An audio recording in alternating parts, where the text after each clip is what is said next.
¿Qué tal? ¿Cómo están? Muy buenas noches. Una vez más, saludándolos, les saluda su amigo Carlos del Carmen Covarrubias. Y el día de hoy, pues nos encontramos en una edición más de lo que es una live class de DC Acamedics y con el tema tan importante del día de hoy que es nutrición y diabetes. Y para ello yo quiero presentarles a una profesional de la salud muy destacada. Quiero presentarles a la licenciada en nutrición por la Universidad Autónoma Metropolitana y educadora en diabetes también por la Federación Mexicana de Diabetes. Ella es la licenciada Harumi Delgado Acosta y hoy nos acompaña. ¿Cómo estás, Harumi? Muy buenas noches. Carlos, muy bien, gracias. ¿Qué tal? ¿Qué tal la cuarentena? Pues bien, bastante bien. Todo muy bien. Oye, fíjate, Aprendiendo nuevas cosas. el día de hoy estamos aquí reunidos y te agradezco mucho que estés con nosotros. Con el tema, pues la diabetes es algo sumamente común en la vida diaria del mexicano o de México como tal, es un tema muy común en el área de la salud y qué padre que ahorita esté aquí una experta como tú ayudándonos a deducir un poco de qué es lo que debemos conocer como profesionales de la salud y también, pues como seres humanos, cómo poder saber elegir alimentos y pues bueno, a mí me encanta mucho este tema y pues muchas gracias que estés aquí con nosotros, Harumi. A mí también. Sí, vamos a hablar de todo eso. Los invito a que hagan preguntas. Es un tema muy complejo, es un tema de salud importante para nuestro país y pues a mí me encanta, ¿no? Entonces aquí las preguntas que tengan al final, con todo gusto las platicamos. Excelente, te agradezco mucho. Y pues bueno, yo nada más antes de que comiences, Harumi, si me permites, voy a invitar a todos los que están viéndonos a través de Facebook, a través de la página de www.dcacamedics.com, a unirse al grupo de WhatsApp que ya lo pusieron por aquí nuestros compañeros de staff, ya lo pusieron aquí en los comentarios de este video, este live que estamos haciendo, para que se puedan unir al grupo y puedan hacerle preguntas a Harumi acerca de lo que va a hablar ahorita, todas las dudas, por ahí estará contestándolas. Entonces, la dinámica va a ser que dé su clase primero, como lo hemos hecho en los live pasados, y al final, Harumi, ¿te parece si respondemos preguntas? Sí, claro que sí. Excelente, muy bien. Entonces, por favor, únanse al grupo de WhatsApp y bueno, pues sin más preámbulo, pues es toda tuya la audiencia, Harumi, te dejo y pues mucho éxito, vamos a aprender mucho, estoy seguro. Gracias, Carlos. Muy bien, Okay. adelante. Vamos a empezar. Vamos a hablar un poquito de generalidades, de cómo se diagnostica, de la clasificación, de la epidemiología y vamos a también hablar de la parte de la nutrición. La definición general de diabetes es una enfermedad metabólica crónica. O sea, eso quiere decir, una vez que te da, ya no hay vuelta atrás. O sea, vives con ella para toda tu vida. Y se caracteriza por la glucosa elevada en sangre. Se puede asociar, bueno, se asocia con una deficiencia absoluta o relativa de la producción y la acción de insulina. Aquí hay varias cosas. O que las células del páncreas se destruyeron de alguna manera y ya no producen la insulina, y por lo tanto ya no la tengo. Otra es que mi cuerpo ya no produce suficiente insulina. Y otra es que mi cuerpo sí produce insulina, pero que hay una resistencia de mi cuerpo a la insulina. Pueden ser esos tres factores. Tenemos clasificación. Hay tipo 1, que por lo regular es más bien autoinmune. Esta es la que da, por ejemplo, a niños y se ve más como en jóvenes. La tipo 2 es una pérdida progresiva de la secreción de la insulina, o sea, se va perdiendo. Esta es la más común. De los 85 a los 95 casos de diabetes son de este tipo. Y aquí empezamos con la importancia de la nutrición, porque un factor muy importante que predispone para que desarrollemos esta enfermedad es el sobrepeso y la obesidad. Aquí puede ser que yo sí esté produciendo insulina, pero que mi cuerpo no esté respondiendo a ella. Y hay otro tipo, que es la diabetes gestacional, que se da durante el embarazo. Aquí se da, no hay diabetes previa, o sea, se da durante el embarazo, la mujer no tiene diabetes previa. Ese es el diagnóstico, bueno, la clasificación de los 3 tipos que hay. También aquí tenemos el diagnóstico. Como les comenté, se caracteriza por la glucosa elevada en sangre. Lo normal es que tengamos una glucosa entre 70 y 99 más o menos. Esta es la clasificación de la ADA. Entre 70 y 99 en ayuno. Y después en una prueba de tolerancia a la glucosa, entre 100 a 139. Esta prueba de tolerancia a la glucosa es la que nos va a diagnosticar realmente diabetes. Cuando tomamos glucosa plasmática, o sea, cuando tomamos glucosa en el dedo, en ayunas o después de comer, no es tan certera como si hacemos una prueba de tolerancia a la glucosa. Ya cuando tenemos diabetes es porque está más allá del 126 la glucosa en sangre en ayuno. Y en la prueba de la tolerancia a la glucosa me sale más allá de 200. La prueba de tolerancia a la glucosa es cuando dan cierta cantidad de glucosa y ven cómo se comporta la glucosa en sangre a cierto tiempo, cada 15, cada 30, cada hora y hasta las 2 horas. Entonces, dependiendo de cómo salga esa prueba, se diagnostica la diabetes. Hay otro indicador que nos puede decir si estamos con la glucosa estable o no, que es la hemoglobina glucosilada. Lo normal es que esté entre 4 a 5.6%. Y en diabetes, por ejemplo, mayor a 6.5. También es una referencia para el diagnóstico, pero en México no se usa o no está como certificada para usarse como un diagnóstico. ¿Qué pasa en México? ¿Por qué es tan importante este tema? Porque diabetes es la segunda causa de muertes en México. Aquí, por ejemplo, enfermedades del corazón es el primer lugar, pero también recordemos que la diabetes también puede repercutir en problemas cardíacos. Entonces también no sabemos si estas personas que están enfermas del corazón también tienen diabetes.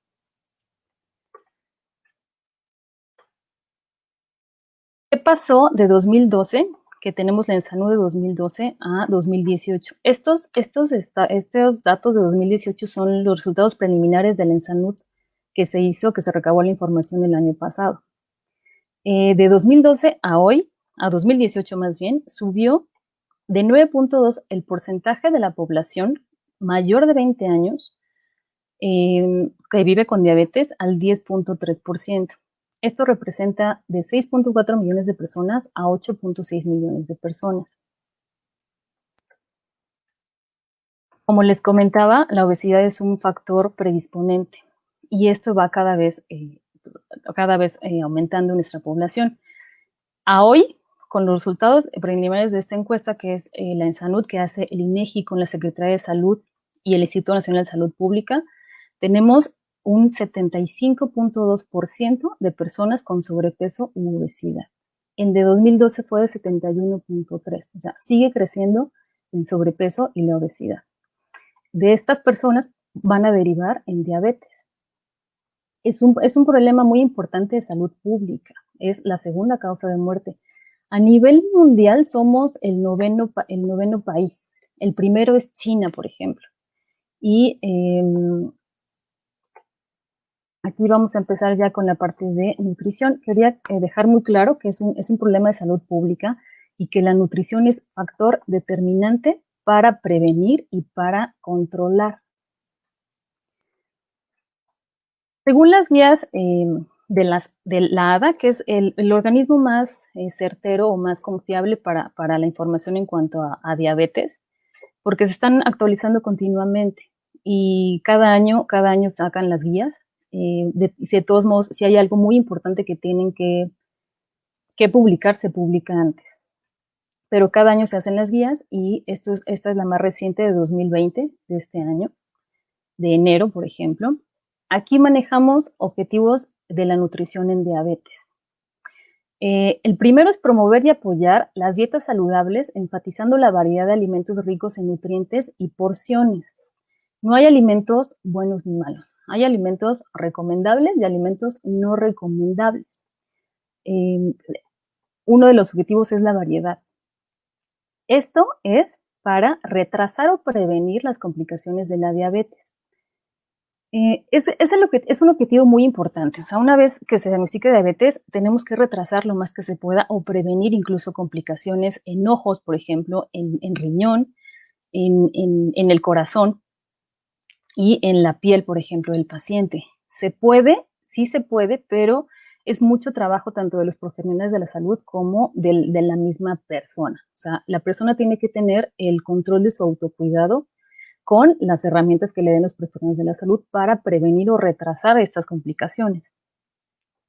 Este objetivo también necesitamos alcanzar y mantener un peso saludable. Por eso es importante la cuestión de las porciones. Y para alcanzar los niveles de glucemia estable, es un objetivo muy importante en cuanto a la nutrición. Tenemos que mantener que su glucosa esté dentro de las metas de cada paciente. Las metas las define el médico. También tenemos que hacer que por parte de la dieta el perfil lipídico, o sea, colesterol y triglicéridos, se mantengan lo más estable posibles. El segundo objetivo es abordar las necesidades nutricionales individuales basadas en preferencias personales y culturales y ver el acceso que tiene esta persona a los diferentes tipos de alimentos. La disposición y la capacidad que tiene a hacer cambios de comportamiento y las barreras existentes que tiene para cambiar. Esto, aquí ya empezamos también con la parte de educación. Tengo que conocer a mi paciente para ver qué le gusta, si lo tiene disponible, qué tanto quiere cambiar sus hábitos que lleva arraigados de toda la vida. Entre más conozco al paciente, más opciones le puedo dar. Entre más empáticos seamos con el paciente, mejor podemos alcanzar nuestros objetivos. Estos son los objetivos de la ADA. El objetivo 3 es mantener el gusto por la comida sin mensajes prejuiciosos sobre la elección de alimentos. O sea, yo no voy a juzgar a mi paciente por que escoja ciertos alimentos. Yo lo que voy a hacer es darle las herramientas necesarias para que él sepa qué alimentos escoger. Aquí me da mucha risa que ponen siempre las ensaladas como súper ricas, ¿no? Todo el mundo se ríe cuando están comiendo ensaladas. Bueno, seguramente también se reirán cuando comen lo que les gusta, que no realmente es siempre lo más saludable, ¿no? Dependo de los gustos del paciente. Siempre le voy a dar la evidencia científica que respalde mis recomendaciones, pero yo me tengo que adecuar al paciente a fin de cuentas. El objetivo número 4 es proporcionar al individuo con diabetes herramientas prácticas para desarrollar patrones de alimentación saludables. Aquí, por ejemplo, nos dicen que no nos centremos tanto en los macronutrientes y en los micronutrientes. O sea, recordemos que el paciente es una persona que ha comido durante toda su vida, que tiene sus propios gustos. Yo no le voy a decir, cómase 10 gramos de proteína, 30 gramos de carbohidratos y 50 gramos de grasa. O sea, lo que yo le voy a decir es, hágase esta preparación, este menú, combine estos alimentos con estos alimentos para que sea una alimentación adecuada. No nos vayamos tan centrados en lo mínimo.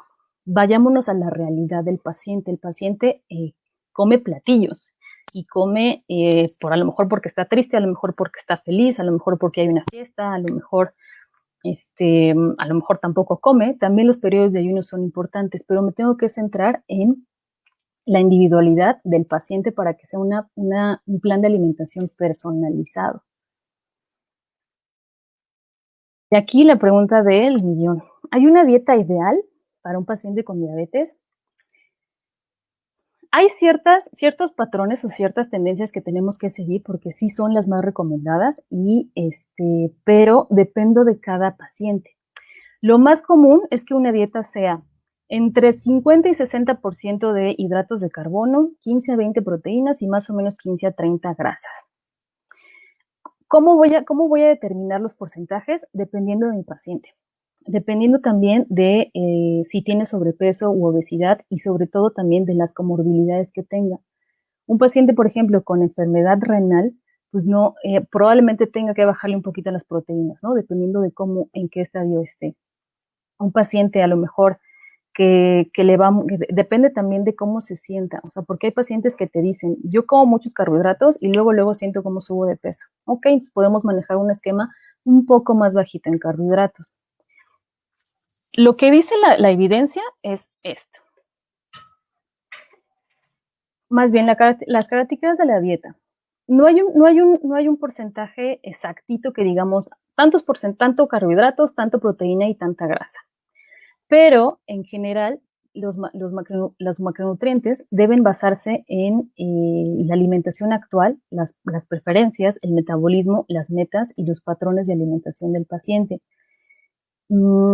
Es totalmente personalizado. Yo, por ejemplo, sí sé que la proteína, las proteínas blancas, por ejemplo, el pollo y pescado es lo mejor para el paciente, pero el paciente no tiene o ni siquiera le gusta el pescado, pues no le voy a mandar una dieta basada en pescado. Tengo que mover yo mis planes de alimentación para favorecer que le guste. Y entre más le guste al paciente la dieta, mejor va a ser el apego. Y también tengo que ver sobre todo los objetivos metabólicos. Aquí lo ideal sería trabajar en conjunto con los médicos, con los profesionales de la salud que lo están llevando, para que todos sepamos cuáles son las metas en ese paciente específico y la alimentación se adecue. Hay cosas que sí debe de llevar una alimentación. Esta es una dieta más bien para personas que viven con diabetes. Preferir verduras con menos almidón, como la papa, por ejemplo. Estas son recomendaciones de la ADA, que dice que la papa, el camote, el elote, la zanahoria y los chícharos son verduras con almidón. En el Sistema Mexicano de Alimentos manejamos estos como cereales. Minimizar el consumo de azúcares y harinas refinadas, eso siempre se le va a indicar al paciente. Los azúcares y las harinas refinadas son los que más me van a subir la glucemia en la sangre. Entonces, estos no son alimentos tan recomendables. Y evitar el consumo de alimentos procesados. Estos 3 puntos son como la base para todos los planes de alimentación que yo tengo que hacer. Ahora, hay muchos tipos de dietas. Que si la paleo, que si la mediterránea, que si una vegetariana, que si una muy baja en carbohidratos. ¿Qué dice la literatura actual de cuál es la mejor? En teoría, las dietas que tienen menos cantidad de carnes rojas funcionan mejor para un paciente con diabetes. Las dietas que tienen carbohidratos integrales también funcionan, ¿no? La dieta mediterránea es una de las que ha tenido mayor éxito en pacientes para controlar la glucosa, por ejemplo. Las dietas que son reducidas en carbohidratos y las dietas vegetarianas son ejemplos de dietas que han demostrado tener resultados positivos en pacientes con diabetes. Les voy a decir qué pasa con la dieta mediterránea. Esta dieta mediterránea es una de las mejores. ¿Por qué? Porque también es una dieta que no es proinflamatoria y también es una dieta que hace que el cuerpo no se acidifique. Los componentes generales de esta dieta son frutas. Aquí, por ejemplo, podemos ir quitando mitos sobre la alimentación en diabetes, ¿no? Donde no pueden comer frutas, o donde les quitamos la fruta, o donde la misma persona dice es que las frutas son azúcar. Sí tienen carbohidratos, pero las frutas son elementos alcalinizantes en mi cuerpo. Entre más alcalino sea mi cuerpo, mejor funciona el metabolismo. Por eso las frutas son un factor muy importante en cualquier dieta. Las semillas, que funcionan como mis grasas buenas, por ejemplo. Los vegetales, que también son elementos que alcalinizan el cuerpo y me dan fibra, minerales y vitaminas. Las leguminosas también son importantes en la dieta mediterránea.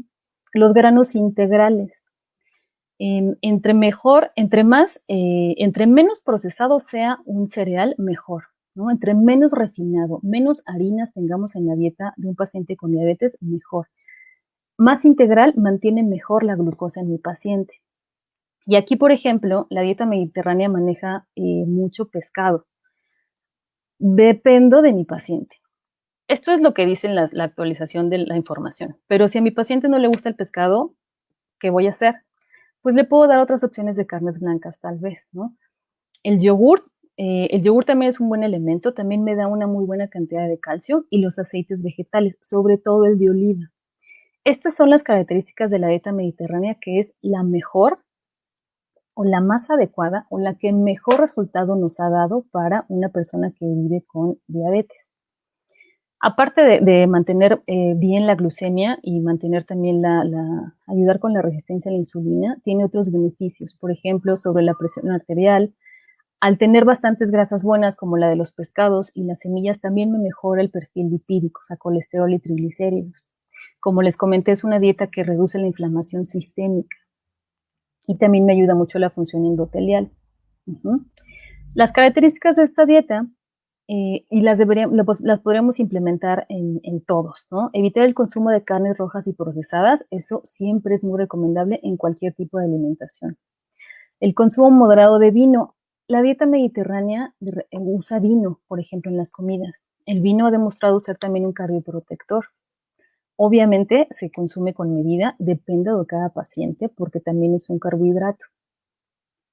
El aceite de oliva como fuente de grasas, más que las grasas animales, ¿no? Más que la manteca, más que la mantequilla u otro tipo de grasas, la dieta mediterránea se centra mucho en el aceite de oliva. Y en vez de usar sal, usan hierbas o especias, que también eso es muy recomendable en todos los tipos de alimentación. Aquí, la educación en el paciente con diabetes es una parte eje.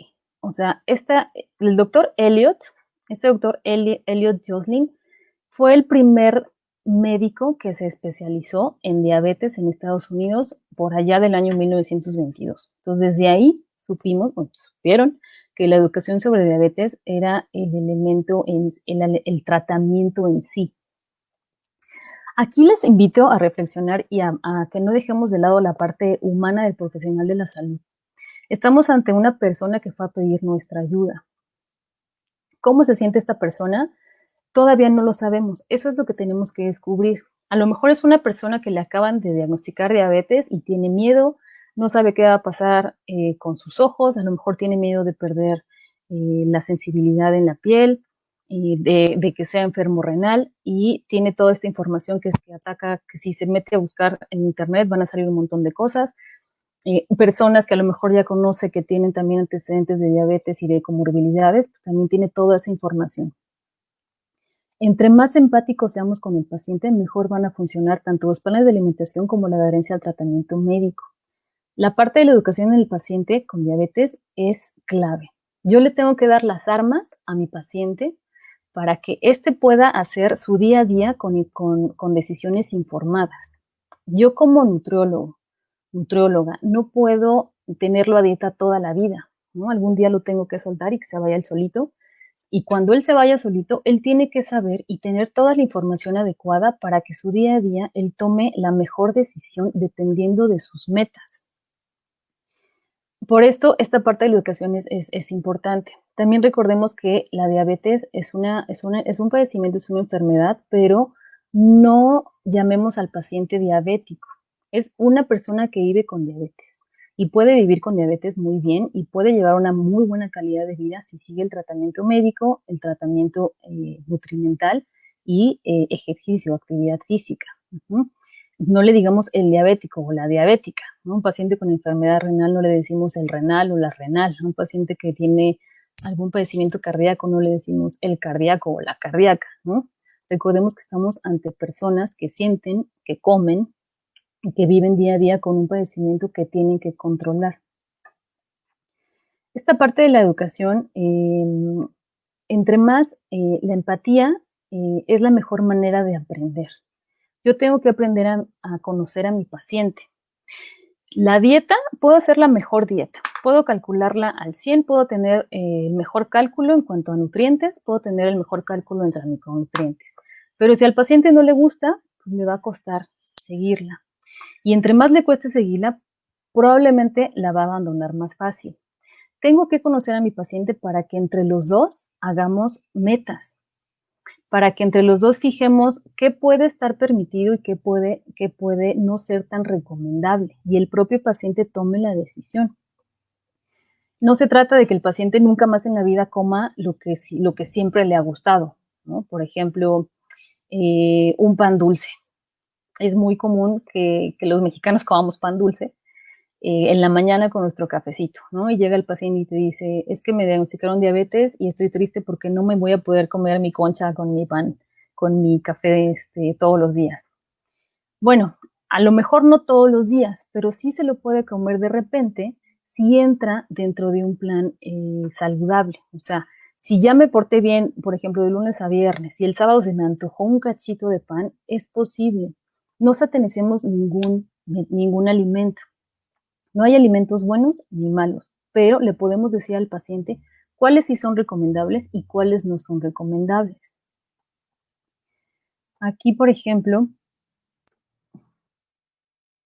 podemos empezar las preguntas, un poquito, para hacerlo un poquito más dinámico, sobre a cualquier mito o duda que tengan sobre alimentación.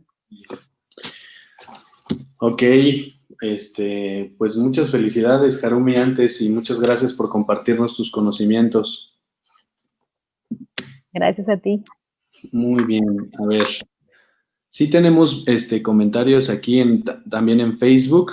Voy a primero a hacer un comentario de aquí de Facebook que dice Patti Martínez Florencio. En pacientes geriátricos que tienen diabetes mellitus, ¿qué se recomienda en cuanto a la adaptación de un régimen de alimentación? Lo que se recomendaría para cualquier persona, ¿no? Pacientes geriátricos o no, tienes que ver la condición del paciente. O sea, tienes que ver incluso, por ejemplo, específicamente en paciente geriátrico, qué tanto le molesta o qué tanto tiene la capacidad para masticar, por ejemplo, masticar todos los tipos de alimentos. Y el plan se hace con función de lo que pueda. Ok, muy bien, déjame ver otra. Dice aquí Rosy Juárez, que dice, puede ser ovolacto-vegetariana o vegetariana. Nada más, es lo único que comenta. ¿La dieta? Sí puede ser. Realmente las dietas vegetarianas u ovolacto-vegetarianas son muy recomendables para pacientes con diabetes, siempre y cuando esté bien estructurada y bien equilibrada. Ok, perfecto. Otra pregunta más que tienen aquí en Facebook es Javier, Maronita Domínguez.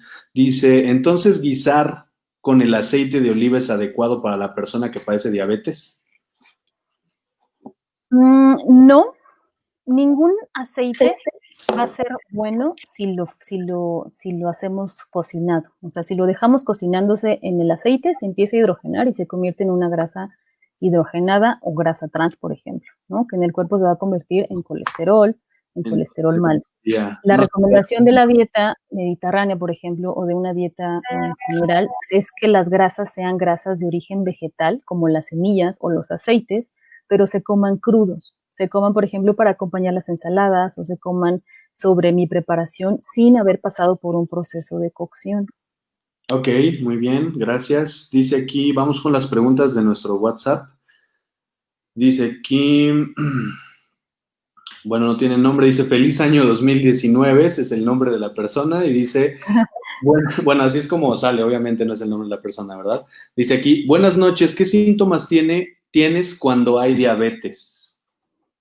Cuando hay diabetes, los primeros síntomas que refiere la persona y que se han demostrado son poliuria, o sea, la persona orina mucho, polifagia, tiene muchas ganas por comer. Uh-huh. Y también hay una pérdida como acelerada de peso. Ok. Eso se ve cuando por lo regular empiezan con síntomas de diabetes. Okay. Polidipsia también. Polidipsia es que orinan mucho, polifagia que comen mucho. Ok. Dice aquí, espérame. ¿Cuál sería la diferencia entre micronutrientes y macronutrientes? Los macronutrientes son los elementos que nos dan energía. Son 3, son las proteínas, las grasas y los carbohidratos. Y los micronutrientes son los elementos que nos ayudan metabólicamente, que también son aportados por la dieta y algunos los produce el cuerpo, y son todas las vitaminas y minerales. Ajá, ok, gracias. Dice aquí Zuleima Yavisue de Hernández. La mayoría de mi familia es diabética. Les han comentado de diferentes tipos de hierbas en té. ¿Qué hay de bueno en estos pacientes? Sí, ¿qué hay de bueno en estos pacientes? Así pone. Me imagino que se refería a los tés, ¿no? ¿Mm? Yo creo que diario sale una cosita nueva que te dicen que ayuda para la diabetes o que la cura o que es ¿no? Que esa hierbita te va a ayudar. Y llega, el paciente, es muy común que llegue el paciente y llega con las hojitas y a veces no sabe ni qué es. Cuando no sabe qué es difícil investigar, ¿no? Porque no sabes qué le están dando y quién se lo recomendó. Okay. La mayoría de estos elementos no tiene una base científica que apoye, que ayudan, ¿no? Solo ahí yo no se los quito, digamos, pero tampoco, si veo que alguno no es bueno, ese sí definitivamente no lo recomendamos, pero no hay alguno específico que yo te diga, este me ayuda para la diabetes. Entonces, ¿marcas como Herbalife sirven o no sirven? Pues sirven hasta cierto punto porque el chiste es hacer el cambio de hábitos. Ok. Ya que sea un producto que te vende ciertos minerales o ciertos macronutrientes, que igual los puedes conseguir en una alimentación saludable, bueno, pues ese ya es parte del negocio. Ok, entonces podríamos decir que la panacea no lo es, como lo venden, ¿no? Claro que no. Lo ideal para cualquier plan de alimentación es que todos los requerimientos de la persona estén cubiertas por su dieta normal, sin tener que añadir ningún medicamento, bueno, ningún suplemento en este caso, ni algo que sea externo a un alimento natural. Ok, muy bien.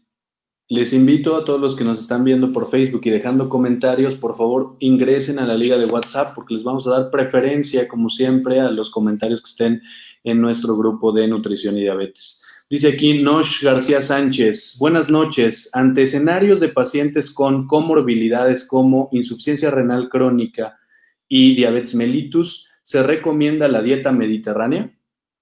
Sí, sí se recomendaría la dieta mediterránea, pero en pacientes es muy diferente o es muy específico el tratamiento para enfermedad renal, ¿no? Sobre todo la parte del aporte de proteínas, ese se tiene que cuidar mucho. Y también depende mucho, ¿no? Es personalizado, depende mucho del estadio de la persona de enfermedad renal en el que esté. Ahí sí se quitan ciertos alimentos, ¿no? Como los que son más ricos en fósforo, por ejemplo, en potasio, para no hacer trabajar de más al riñón. Claro, por la proteinuria que puede existir. Bueno, dice aquí Beto, buenas noches. ¿Qué dieta o qué alimentos podría beneficiarle a la persona que presenta diabetes y practica algún deporte? Volvemos a lo que platicamos en las diapositivas, una dieta que incluya todos los tipos de alimentos, todos los grupos de alimentos, ¿no? Cereales, frutas, verduras, lácteos, leguminosas, grasas, alimentos de origen animal y esté en equilibrio, va a ser la mejor dieta para cualquier persona dependiendo de sus objetivos. En ese caso se tendría que hacer, por ejemplo, todo el plan específico para el tipo de ejercicio, el tiempo de ejercicio que hace, o sea, cuánto tiempo hace, qué tipo de ejercicio y sobre todo el objetivo de ese paciente. La actividad física es recomendable en todas las personas, pero si es una persona que específicamente tiene un objetivo con ese ejercicio, se hace el plan de alimentación en función de eso. Muy bien, dice aquí Maronita, si con el control alimenticio se lleva de manera adecuada, supongo, bueno, así lo escribe, ¿podría ser que la persona ya no requiera la insulina? Gracias. La insulina depende de cómo la vea el médico. Depende de cómo vea la parte metabólica de ese paciente para recetar o no insulina. Por lo regular, en el paciente que tiene tipo 2, escasamente, muy poquitos requieren insulina, eso lo decide el médico. Y lo decidirá el médico si puede o no dejar de usarla también. Ok, de acuerdo. Entonces, bueno, aquí recomendar y tocar el tema, es bien importante que se haga un trabajo multi e interdisciplinar, ¿no? Sí, claro. Entre médicos, nutriólogos, porque también incluso platicábamos, ¿te acuerdas del concepto de un bariatra que, Ujú. que también puede entrar en este proceso interdisciplinar y multidisciplinar con el manejo de estos pacientes, ¿no? Ujú.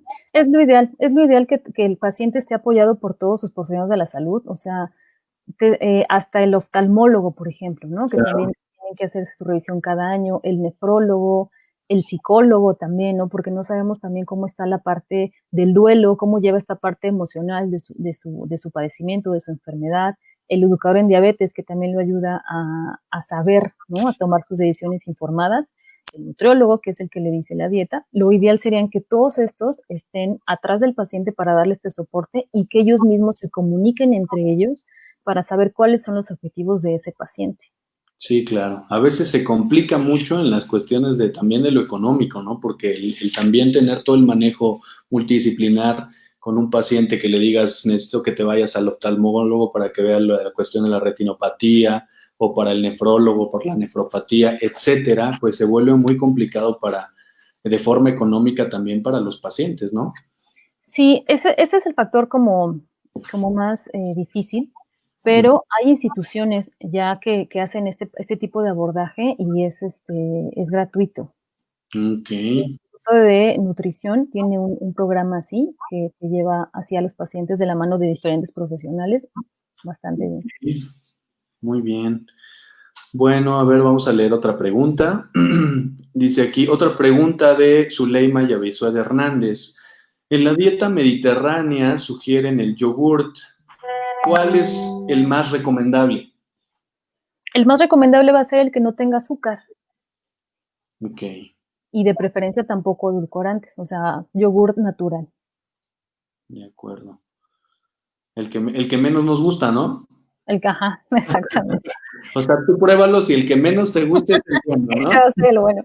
Lo que pueden hacer es probar con diferentes combinaciones. O sea, a lo mejor puedes comer frutas, ¿no? Y ahí le puedes picar tú la fruta en vez de comprarlo de sabor, porque el de sabor siempre va a tener azúcar añadida, por ejemplo. Ok, dice aquí. Nati, buenas tardes. Referente a los edulcorantes, ¿con qué frecuencia lo puedes consumir? Lo puede consumir, perdón, un paciente con diabetes y si puede recomendar alguna marca en especial, ya que hay mucha controversia respecto a ellos. Gracias. Ese es un tema interesante.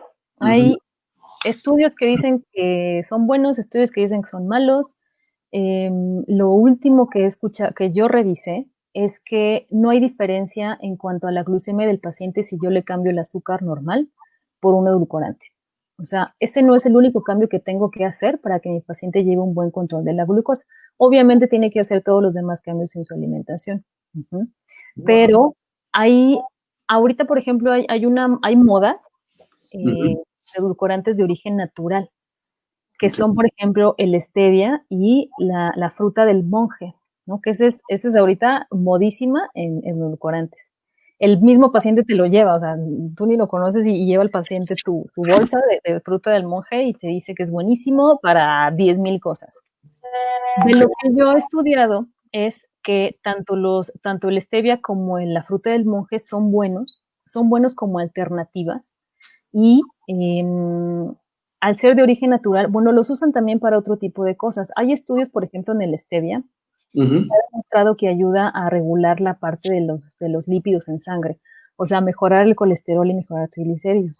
El Ok. fruto del monje lo usan también mucho en China, viene de China y lo usan ahí en la medicina china para enfermedades cardiovasculares y enfermedades intestinales. Si yo recomendaría uno, sería alguno de esos dos, o stevia o la fruta del monje, son mucho más naturales. Ahora, aquí tengan cuidado con las marcas.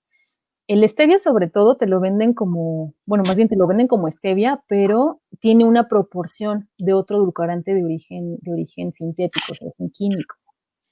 Ujú. Es difícil de encontrar, pero cada vez más frecuente.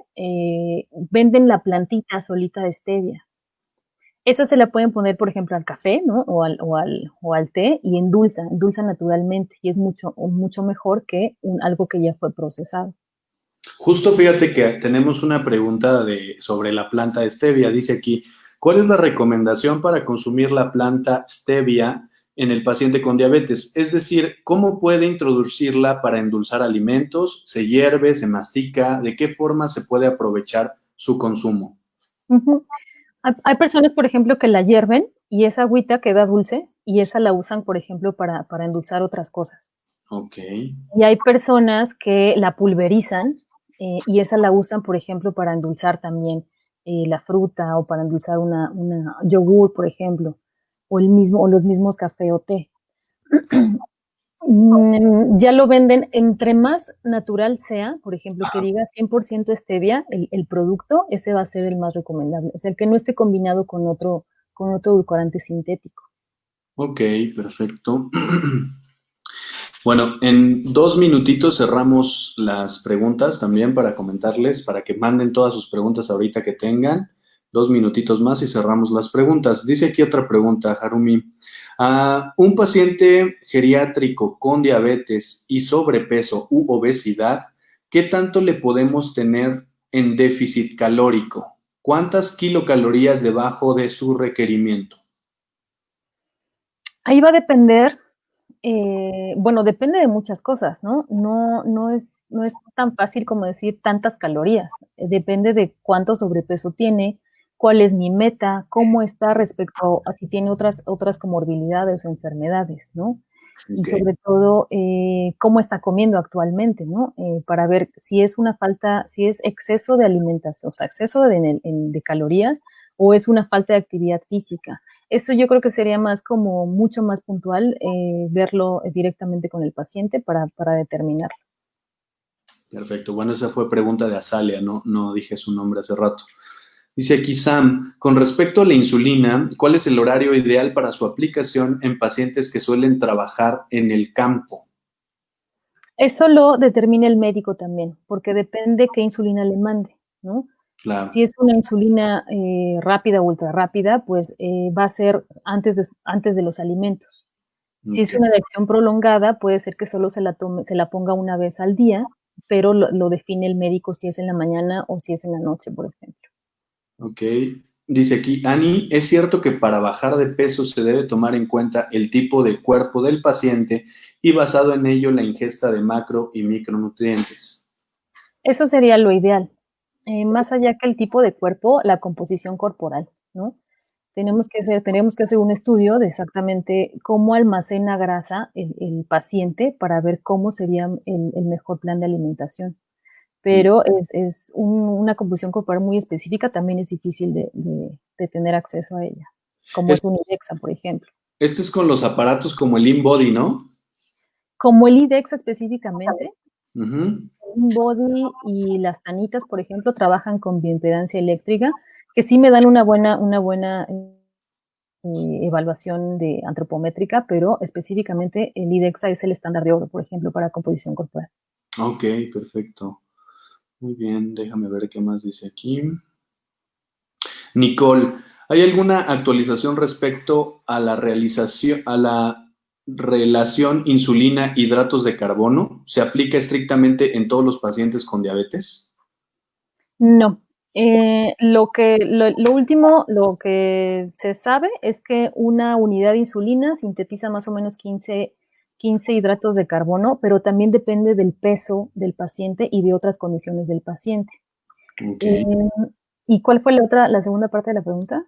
Bueno, vuelvo a leer. Dice, ¿hay alguna actualización respecto a la relación insulina-hidratos de carbono? Y después dice, ¿se aplica estrictamente en todos los pacientes con diabetes? Por lo regular en los pacientes con diabetes tipo 1 sí, porque ellos sí tienen total deficiencia de insulina, o sea, no producen nada de insulina. En pacientes tipo 2 puede ser que sí produzcan insulina y que el cuerpo no tenga una resistencia o que la insulina no sea suficiente. Entonces, en pacientes tipo 2 lo define el tratamiento médico. Excelente. Muy bien, dice Ana María, ¿los productos alimenticios hechos con hoja de coca aportan a la nutrición? Con hoja de coca, Así dice. La verdad no había escuchado de la hoja de coca. Ni yo, la verdad es que no. Estaría padre que lo voy a investigar, pero no la he escuchado, la verdad. Ok, Ana María, pues una disculpa porque no conocemos la hoja de coca. Dice aquí Nicolás Mateo, ¿cuál sería la mejor dieta en esta época de pandemia? Ándale, esa es una buena pregunta. Híjole, bueno, pues es una pregunta, es una respuesta más bien muy larga, ¿no?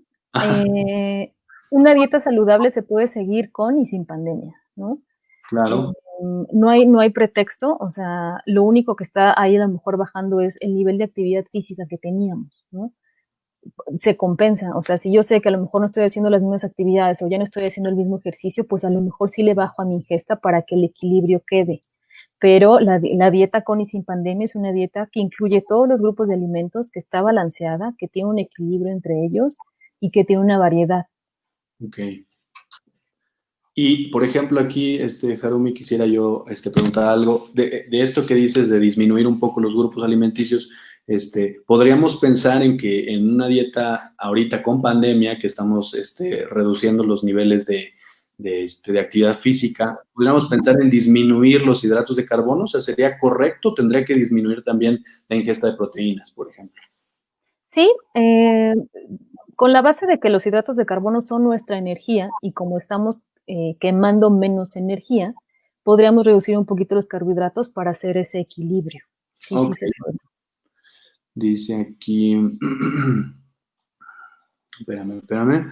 Dice Gerardo, creo que es Gerardo Conde, dice, buenas tardes, algunas dudas. En el almuerzo me como una tortilla y media una tortilla y media en la comida. Oye, espérame, es que no está bien escrito. En el almuerzo me como una tortilla y media, en la comida dos, ahí está. Tomo agua de frutas, sandía, pepino, fresas, maracuyá, etcétera, sin azúcar. Hago 45 minutos, ya quiere aquí una consulta, ¿no? 45 minutos o una hora de ejercicio. ¿Estoy bien o tendrá algún plan de nutrición, no como carne de res o cerdo? Bueno, aquí yo creo que antes que conteste Jaromí, yo sí quisiera decir allá a Gerardo, a lo mejor le pasamos tus datos directamente para una consulta, pero si quieres darle alguna recomendación de forma general, sería perfecto.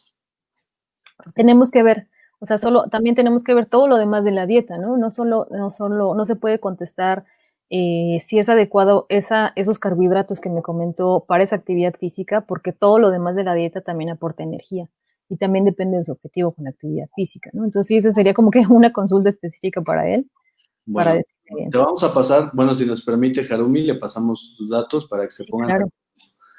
¿Vale? Bien, dice aquí, Jos, ¿cómo puedes empezar a guiar en su alimentación a un paciente con diabetes tipo 1? Esa es una muy buena pregunta. Se tiene que hacer todo un plan al respecto del paciente. Lo que hacemos en un plan educativo para diabetes es en la primera consulta conocer a tu paciente, ¿no? Conocer los antecedentes, qué sabe el paciente ya de diabetes, ¿no? De dónde sacó la información que tiene ya, porque el paciente sabe algo de diabetes, ya sea que alguien le platicó, que lo buscó en internet, cualquier cosa.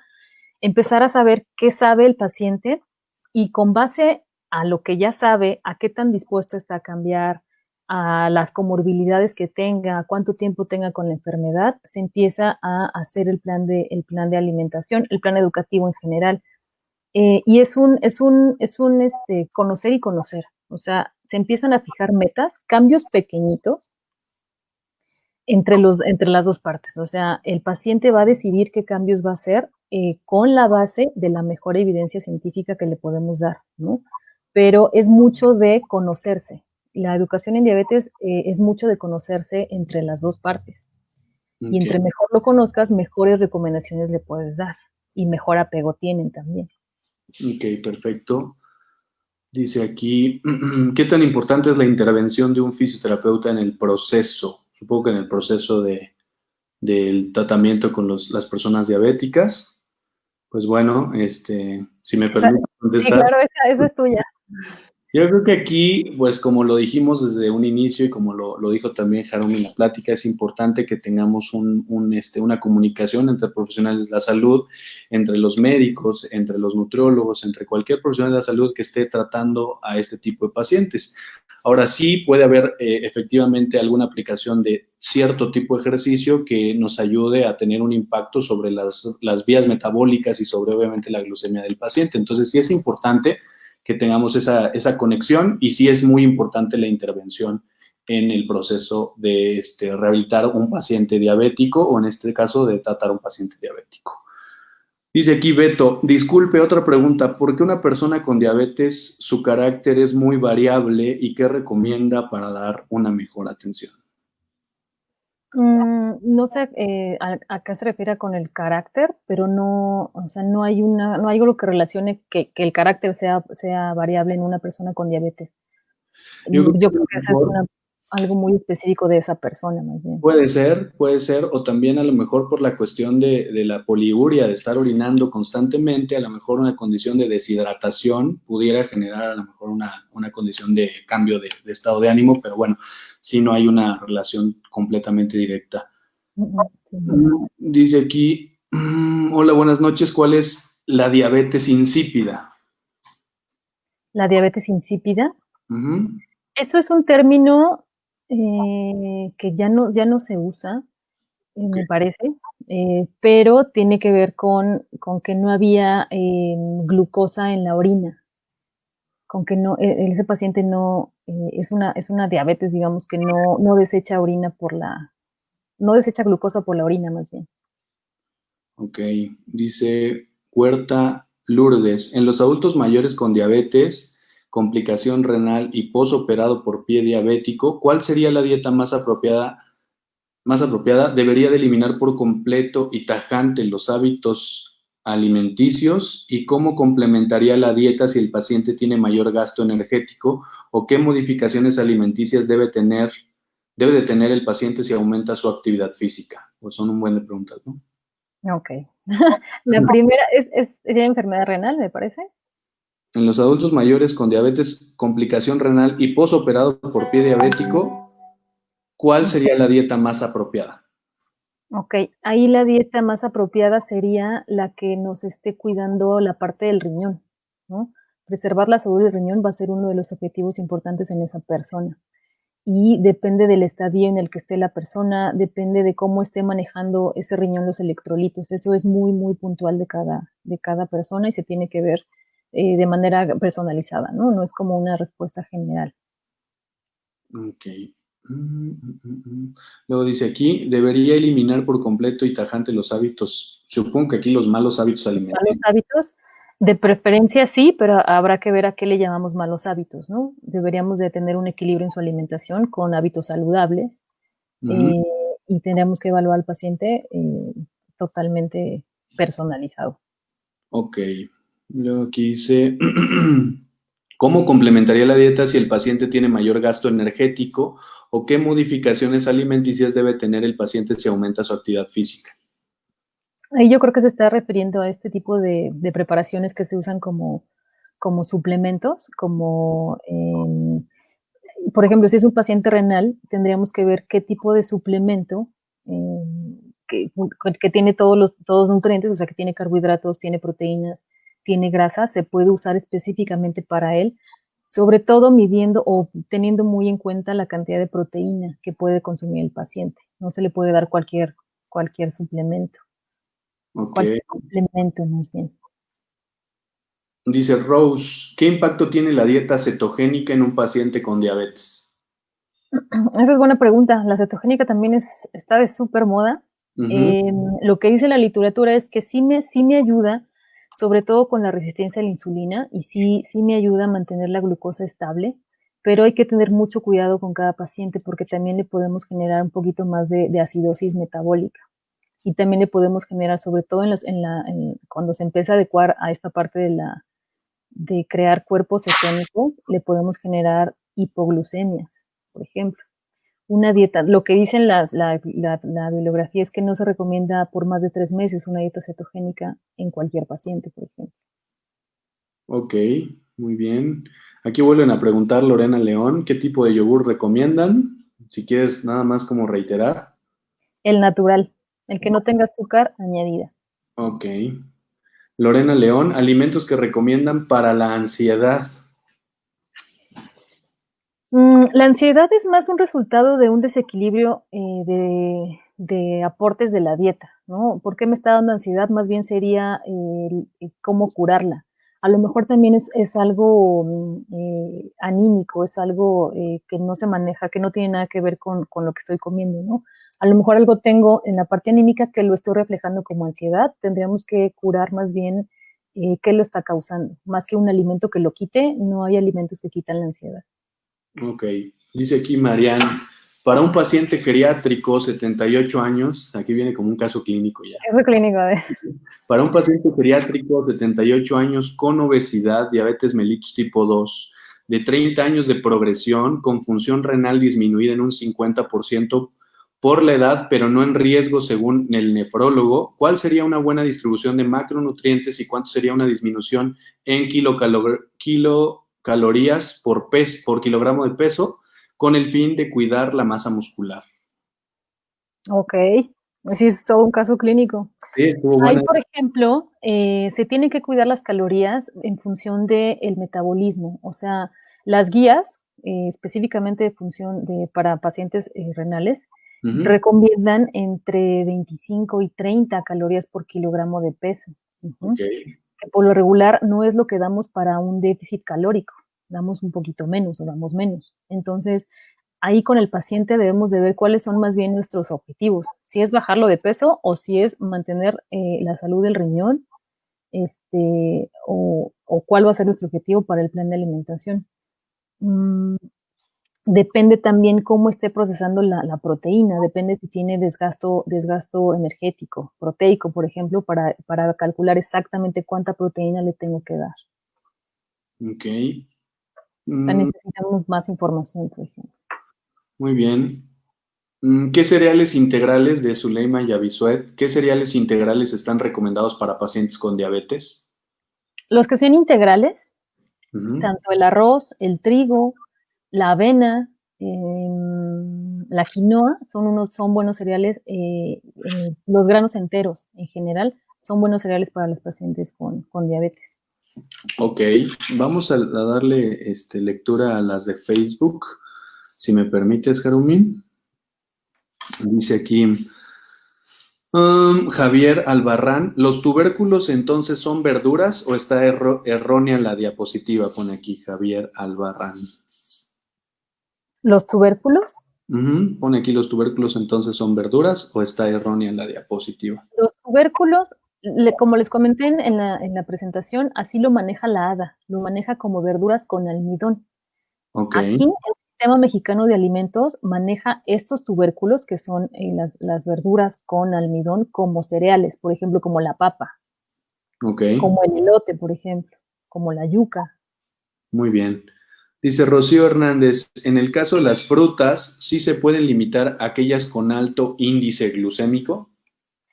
Sí se puede, ahí va a depender de toda la dieta. El índice glucémico varía dependiendo de la maduración de las frutas, por ejemplo, también, ¿no?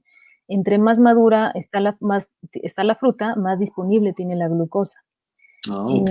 No se quita ningún alimento, realmente no deberíamos de quitar ningún alimento, sino más bien hacer una alimentación equilibrada. Ok, dice aquí Teresa Santos Glés, ¿qué tan recomendable es utilizar suplementos alimenticios tipo Ensure para diabéticos? Depende del requerimiento del paciente. O sea, si el paciente está comiendo bien, cumple sus requerimientos de calóricos y de proteínas y de grasas y de carbohidratos, no necesitaría usar ningún elemento extra a la dieta para cumplir con el requerimiento al día. Ok, A menos que sea un paciente que por alguna razón no puede comer, o sea, no puede tener ingesta vía oral, o porque no puede masticar bien, o porque no le da hambre, o por cualquier cosa, sí se pueden usar.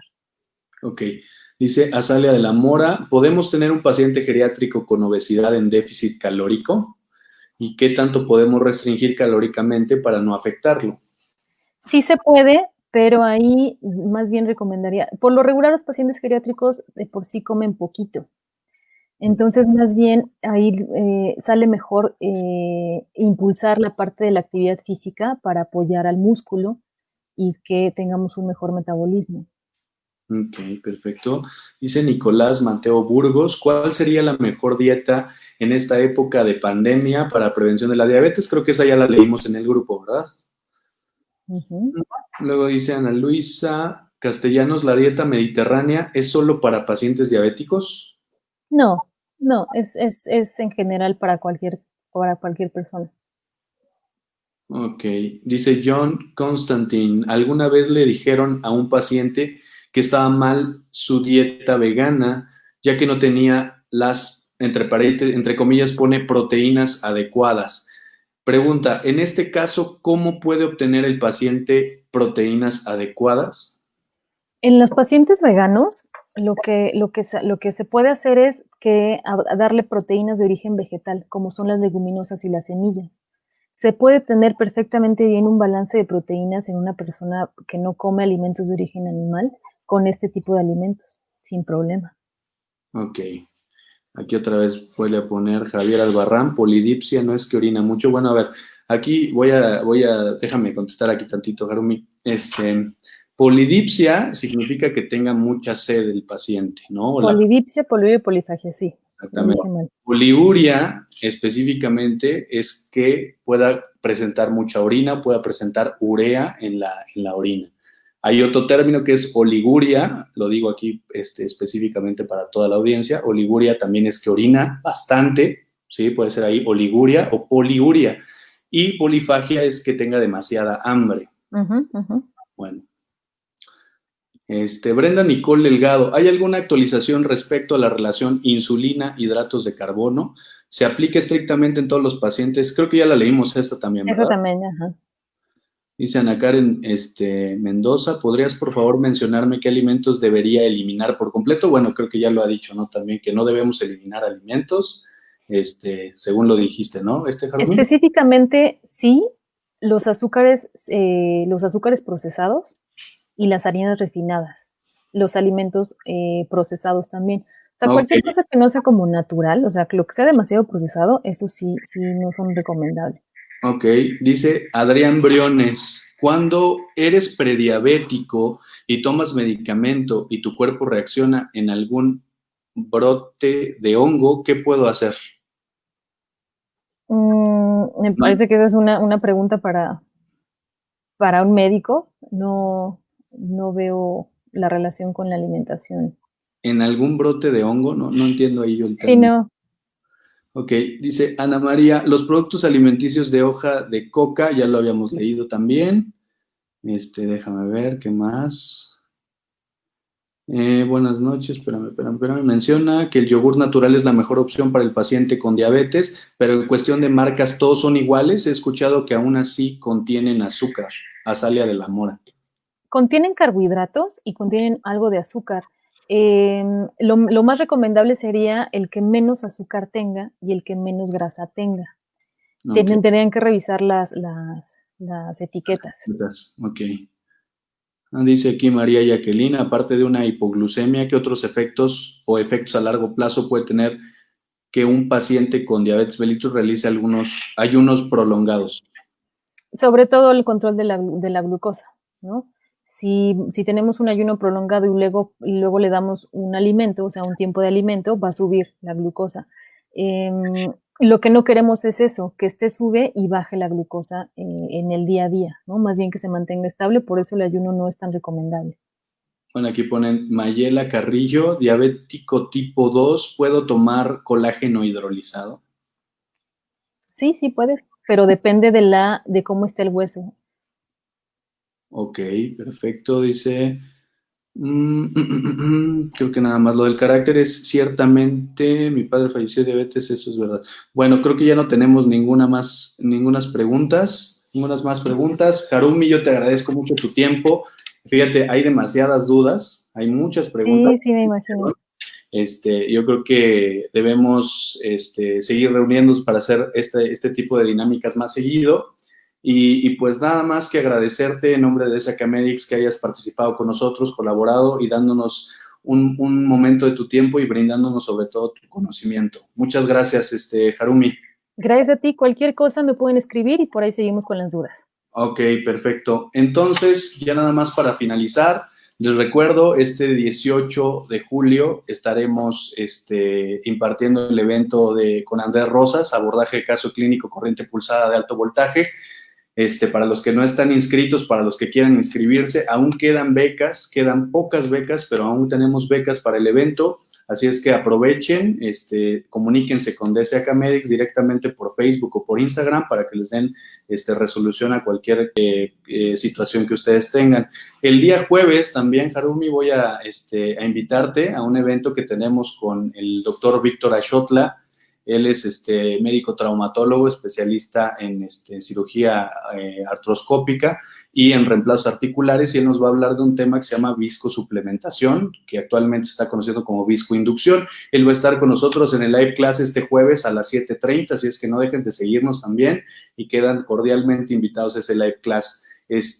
Bueno, pues sin más, Harumi, muy buenas noches y buenas noches a todos. Muchas gracias. Gracias a todos, gracias a ti. Nos vemos por aquí. Hasta luego. Hasta luego.